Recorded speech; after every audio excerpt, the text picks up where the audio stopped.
ಬೆಳಗಾವಿಯಲ್ಲಿ ಚಳಿಗಾಲದ ಅಧಿವೇಶನ ಪ್ರಾರಂಭಕ್ಕೆ ಎಲ್ಲಾ ರೀತಿಯ ಸಿದ್ಧತೆಗಳಾಗ್ತಾ ಇದೆ.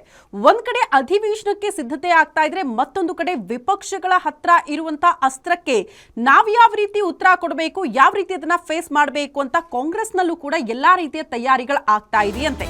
ಸ್ವತಃ ಸಿಎಂ ಸಿದ್ದರಾಮಯ್ಯನವರೇ ಎಲ್ಲರಿಗೂ ಕೂಡ ತಾಕೀತು ಮಾಡಬೇಕಾಗುತ್ತೆ ಹಿಂಗ್ ಫೇಸ್ ಮಾಡೋದು ಅಂತ. ಚಳಿಗಾಲದ ಅಧಿವೇಶನಕ್ಕೆ ಅಖಾಡ ಸಿದ್ಧವಾಗಿದೆ. ವಿಪಕ್ಷಕ್ಕೆ ಸಿಎಂ ಡಿಸಿಎಂ ಕುರ್ಚಿ ಕಿತ್ತಾಟವೇ ಪ್ಲಸ್ ಆಗಲಿದೆ. ಇಡೀ ಕಲಾಪದಲ್ಲಿ ಕುರ್ಚಿ ವಿಚಾರವನ್ನ ಪ್ರಸ್ತಾಪ ಮಾಡೋದಕ್ಕೆ ಸಿದ್ಧತೆಗಳಾಗ್ತಾ ಇದೆ. ಸರ್ಕಾರಕ್ಕೆ ತೀವ್ರ ಮುಜುಗರ ತರಿಸೋದಕ್ಕೆ ಮೈತ್ರಿ ಪ್ಲಾನ್ ಮಾಡಿಕೊಂಡಿದೆ. ಅವಿಶ್ವಾಸ ನಿರ್ಣಯ ಮಂಡಿಸೋ ಬಗ್ಗೆ ಬಿಜೆಪಿ ಆಲ್ರೆಡಿ ಮಾತನಾಡಿದೆ. ಹಾಗಾಗಿ ವಿಪಕ್ಷಗಳ ಆರೋಪಕ್ಕೆ ಹಿಂಗೆ ನಾವು ಕೌಂಟರ್ ಕೊಡಬೇಕು ಅಂತ ಸರ್ಕಾರ ಕೂಡ ಸಜ್ಜಾಗ್ತಾ ಇದೆಯಂತೆ.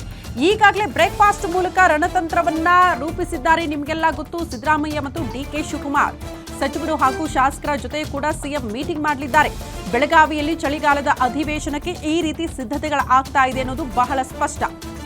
ಹಂಗಂದ ಮಾತ್ರಕ್ಕೆ ವಿಪಕ್ಷಗಳ ಅಸ್ತ್ರ ಕುರ್ಚಿ ಕಿತ್ತಾಟನ ಅಂತ ಅಂದ್ರೆ ತಮ್ಮಲ್ಲೂ ಕೂಡ ಏನೂ ಸರಿ ಇಲ್ಲ. ಬಿಜೆಪಿ ಪಾಳ್ಯದಲ್ಲಿ ರಾಜ್ಯಾಧ್ಯಕ್ಷರ ವಿಚಾರಕ್ಕೆ ಸಂಬಂಧಪಟ್ಟಂತೆ ಫೈಟ್ಗಳಿದೆ.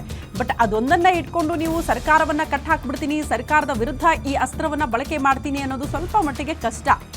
ಇದನ್ನೆಲ್ಲ ಸರಿ ಮಾಡಬೇಕು ಅಂತಾನೆ ಆಲ್ರೆಡಿ ಎರಡೆರಡು ಬಾರಿ ಬ್ರೇಕ್ಫಾಸ್ಟ್ ಮೀಟಿಂಗ್ ಮಾಡಿ ಒಗ್ಗಟ್ಟಾಗಿದ್ದೀವಿ ಅನ್ನುವಂಥ ಸಂದೇಶವನ್ನು ಆಲ್ರೆಡಿ ಸಿದ್ದರಾಮಯ್ಯ ಡಿಕೆ ಶಿವಕುಮಾರ್ ಕೊಟ್ಟಾಗಿದೆ.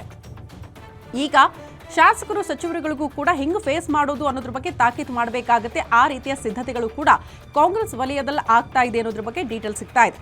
ಅಲ್ಲಿಗೆ ಚಳಿಗಾಲದ ಅಧಿವೇಶನ, ಈ ಕಲಾಪ ಅಥವಾ ಸದನ ಏನಿರುತ್ತೆ ಅದು ಕಾವೇ ಇರೋದು ಫಿಕ್ಸ್. ಬಟ್ ಯಾವೆಲ್ಲ ಅಸ್ತ್ರಗಳಿರುತ್ತೆ ಅನ್ನೋದನ್ನ ಕಾದ್ ನೋಡಬೇಕು. ಅದರ ಜೊತೆಗೆ ಏನೇ ಆಗಲಿ ರಾಜ್ಯದ ಜ್ವಲಂತ ಸಮಸ್ಯೆಗಳು, ಪ್ರಮುಖವಾಗಿ ಉತ್ತರ ಕರ್ನಾಟಕ ಭಾಗದಲ್ಲಿರುವಂತಹ ಜ್ವಲಂತ ಸಮಸ್ಯೆಗಳ ಬಗ್ಗೆ ಚರ್ಚೆಯಾಗಿ ಅಟ್ಲೀಸ್ಟ್ ಅದಕ್ಕೆ ಪರಿಹಾರ ಕಂಡುಕೊಳ್ಳುವಲ್ಲಿ ಈ ಕಲಾಪ ಸಹಕಾರಿಯಾಗಲಿ ಅಂತ ಜನ ನಿರೀಕ್ಷೆ ಮಾಡ್ತಿದ್ದಾರೆ.